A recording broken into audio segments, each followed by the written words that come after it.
Hello, I'm Peter Bergman. This is my official YouTube channel. I'll be updating you with the latest news, so please subscribe to my channel. Welcome back to our channel. Today is an absolutely beautiful day to dive deep into the chaotic, unfiltered madness currently unfolding in Genoa City. Grab your favorite beverage, get comfortable, and let's jump right into the heart of the action because we have a lot of ground to cover. Okay, I literally cannot believe this. Can we please process this mess together? Might delete this later, but I seriously can't stay silent about this anymore. Please tell me I'm not the only one losing my mind over this. It is literally 3 a.m. My eyes are burning from staring at these timelines, and I have officially reached the absolute edge of my sanity. Look, I have been riding this Genoa City roller coaster for what feels like an eternity, but the psychological warfare we are witnessing right now has completely broken my brain. Basically, we are looking at a situation where Nikki Newman is being backed into the most terrifying apocalyptic corner of her entire life, facing what is essentially a literal dead or blind choice. Yes, you heard me correctly. Dead or blind. I am vibrating with so much unhinged energy right now because the sheer disrespect being thrown at a literal legacy legend is completely off the charts.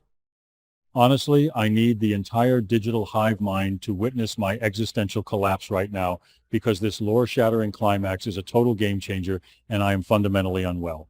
Listen, to understand the absolute gravity of this dead or blind ultimatum, we basically have to look at the architectural collapse of the Newman family dynamic that Victor is orchestrating right now. Suddenly, Victor has successfully regained control of Newman Enterprises.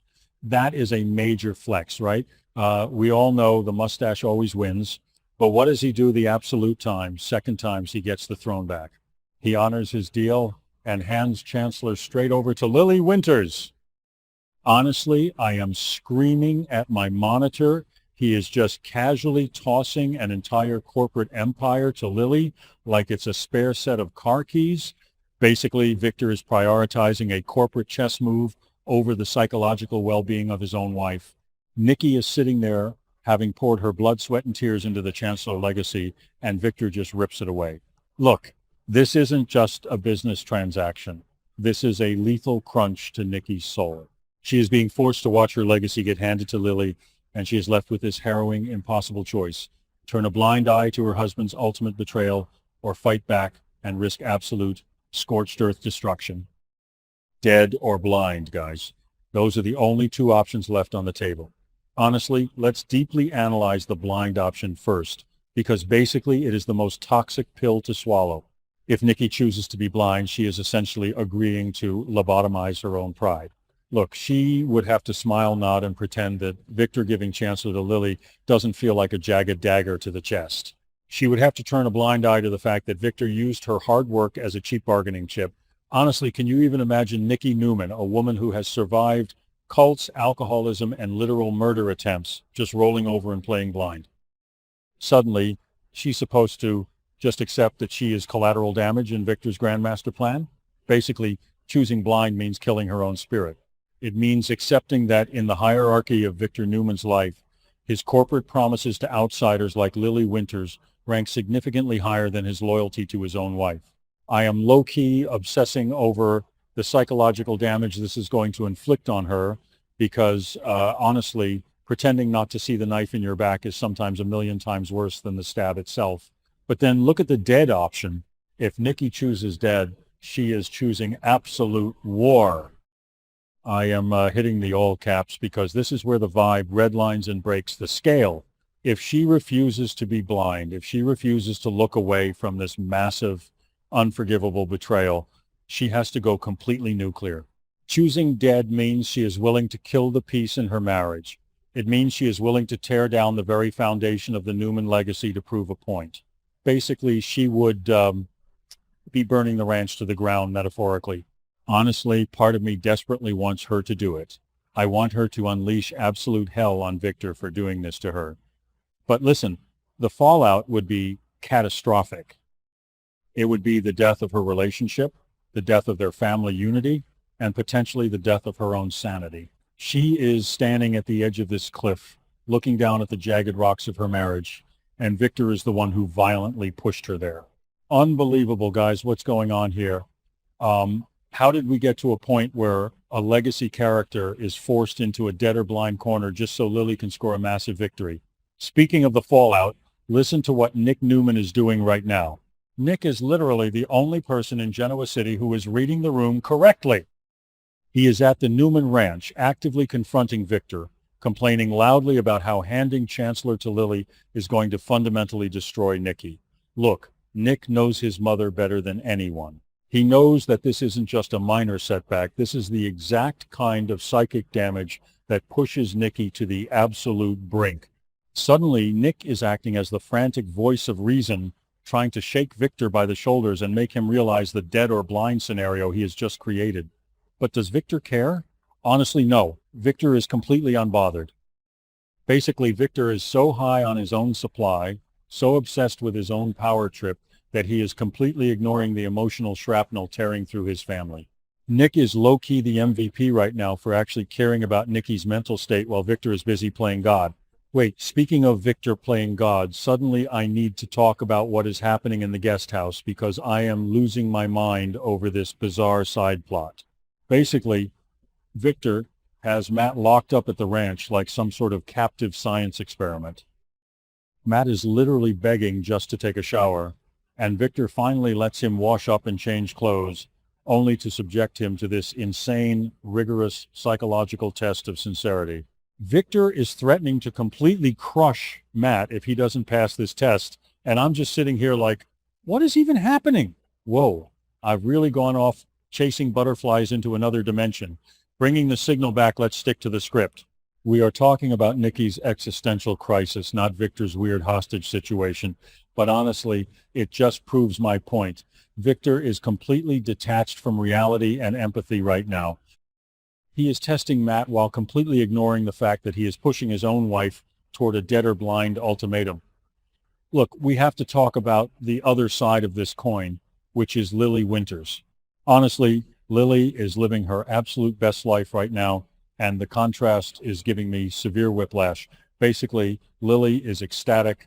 She just scored a massive monumental victory because Victor actually kept his word and handed her Chancellor. This is a total game changer for her.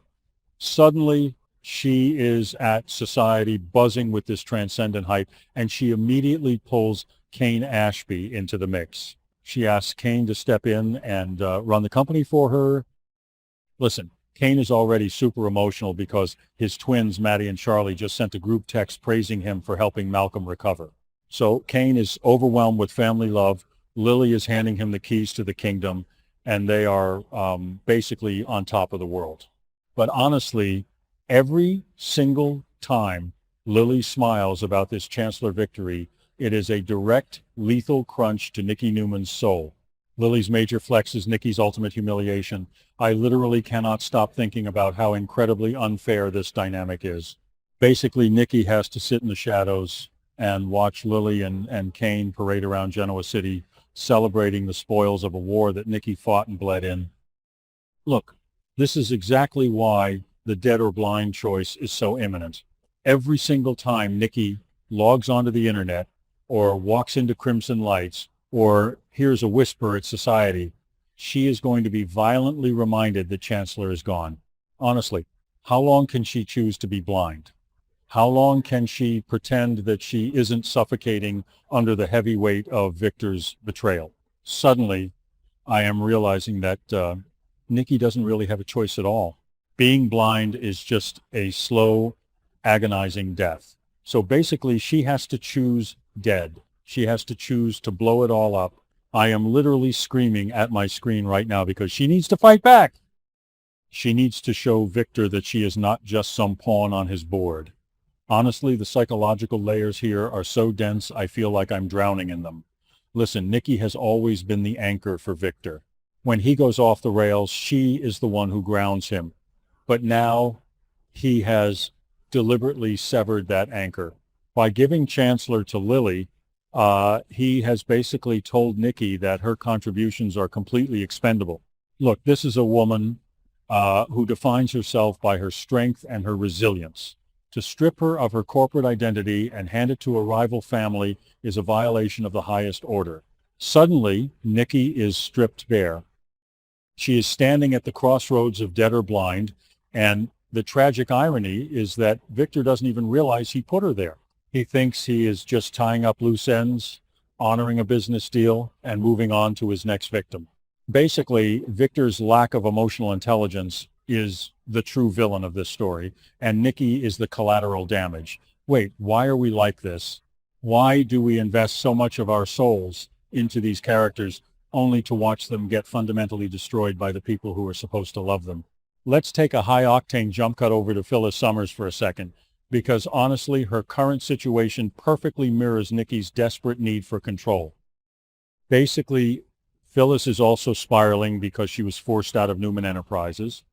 She is at society, completely failing to mend fences with Daniel. Daniel is brutally rejecting her, pointing out that she didn't leave voluntarily, she was forced out, and she is just playing the victim. Look, Sharon and Noah are standing right there watching this entire train wreck unfold. Suddenly, Sharon chases Phyllis down to the coffee house and acts as this unexpected voice of reason. Sharon tells Phyllis that she needs control after the clinic incident and pushes her not to give up. Honestly, this is the exact same energy Nikki needs right now. Both of these legacy women have been stripped of their corporate power and pushed to the fringes. Basically, if Phyllis is being told to fight back and prove her resilience, Nikki needs to do the exact same thing. She cannot choose to be blind. She has to fight. And honestly, the entire town is a powder keg of raw, unfiltered emotion right now. Listen to what is happening with Audra Charles. At the Park Coffee House, Audra suddenly hugs Holden Novak because she hears Malcolm is being discharged. Look, Audra is showing this incredibly rare vulnerability because Malcolm's situation triggers her trauma regarding Amy Lewis's illness. But then the conversation pivots to Noah Newman opening his new nightclub, the Shadow Room. Holden is deeply uneasy and warns Audra not to go, basically telling her she is obsessing over her ex and shouldn't start drama with Sienna Bacall. But Audra is completely ignoring the warnings. She is going to that opening night. Suddenly we have all these intersecting storylines where people are making reckless, emotionally charged decisions. Noah is hyped about the online buzz for his club, completely unaware that Audra is plotting to crash it. Basically, everyone in Genoa City is operating on a handheld frequency of zero-filter chaos. I am officially spiraling out of control. My brain is a chaotic feedback loop of transcendent hype and absolute narrative betrayal. Look, I didn't want to care this much. I really didn't. But when you see a legacy legend like Nikki Newman pushed into a dead or blind corner, you basically have no choice but to sound the alarm and wake everyone up. Honestly, I need to know what you guys think. Am I the only one seeing the apocalyptic writing on the wall here? Am I the only one who thinks Victor has finally crossed a line that cannot be uncrossed? Listen, I am going to be obsessively refreshing my feeds, waiting for the exact moment Nikki snaps, because when she does, it is going to be the most glorious, destructive, iconic moment in daytime television history. Basically, I am buckling up for the ride, and you all better do the same. This is raw, this is lethal, and this is exactly why we can never, ever look away. Thank you for watching my video. I will be updating regularly with the latest news, so please remember to subscribe to my channel to support me.